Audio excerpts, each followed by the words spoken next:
Hi అండి, అందరికీ నమస్కారం. ఎలా ఉన్నారు? బాగున్నారా? సంతోషమైన విషయాలు మాట్లాడుకుందామా? ఈరోజు నేను చేయబోయే వెరైటీ ఏంటంటే పాలకూర. అవునండి, మనం పాలకూరని ఎన్నో రకాలుగా వండుతాం కదా. ఈరోజు మనము ఇంకొక వెరైటీ ట్రై చేద్దాం.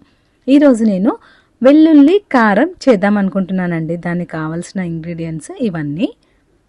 మనకి మెయిన్గా వెల్లుల్లి, ఎండు కొబ్బరి, జీలకర్ర, పోపు దినుసులు, ఉల్లిగడ్డ, పచ్చిమిర్చి, ఉప్పు, పసుపు, నూనె, కారం, మెయిన్ ఇంగ్రీడియంట్ పాలకూర. ఈ ఐటమ్స్ అన్ని చూసారు కదా. ఇప్పుడు ప్రాసెస్ స్టార్ట్ చేద్దాం. ఇప్పుడు మనం ఫస్ట్ గిన్నె పెట్టుకొని మంచిగా అది హీట్ అయ్యాక నూనె పోసుకుందాం. నూనె పోసేసుకొని దీంట్లో మనము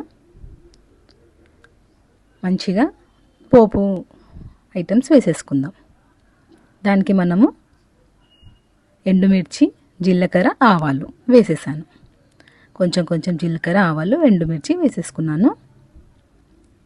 ఇప్పుడు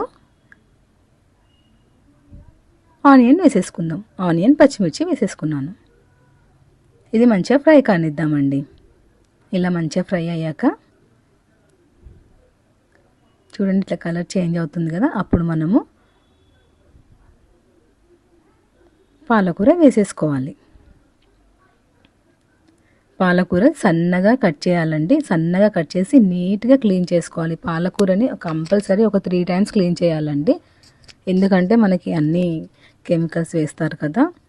అది కంపల్సరీగా మంచిగా క్లీన్ చేసి కట్ చేసుకొని పెట్టుకోవాలి సన్నగా. ఇప్పుడు ఎక్కువ అనిపిస్తుందండి, అది మొత్తం పోయాక కొంచెమే అవుతుంది. ఇది అంతా వాటర్ కంటెంట్ అంతా పోతుంది కదా పాలకూరలో, అప్పుడు కొంచెం అవుతుంది. ఇలా కలిపేసుకోవాలి. దీంట్లోంచి వాటర్ అంతా పోయాక అది మనకి దగ్గర అవుతుంది. చూడండి ఎలా అయిపోయింది. ఇలా అవుతుందండి. మంచిగా ఉల్లిగడ్డ వేసాక పాలకూర వేసేసాలి. ఇప్పుడు ఈ వాటర్ అంతా మంచిగా ఇంకిపోయే వరకు కలుపుకోవాలి. ఈలోపు మనం ఇందాక చూసాం కదా, ఎల్లిపాయలు, ఎండు కొబ్బరి, జీలకర్ర అన్నీ మంచిగా గ్రైండ్ చేసుకోవాలండి. దాంట్లో కొంచెం ఉప్పు, పసుపు, కారం కూడా వేసి గ్రైండ్ చేసి పెట్టాను అనమాట. అది వేసేస్తున్నాను దీంట్లో. ఎల్లిపాయలు, ఎండు కొబ్బరి, జీలకర్ర, ఉప్పు, కారం, పసుపు అన్నీ వేసేసి గ్రైండ్ చేసుకున్నానండి. గ్రైండ్ చేసుకొని అది మిక్చర్ని దీంట్లో కలుపుతున్నాను. ఆ ముద్దని దీంట్లో కలిపేశాను. మనం పాలకూర రోజు తీసుకోవాలి, మనం ఆకుకూరలు తీసుకోవాలి అనుకుంటాము. కానీ మనం డైలీ వండుకుంటే మనకి ఒకటే ప్రాసెస్లో తినాలంటే కొంచెం ఇబ్బందిగా ఉంటుంది కదా.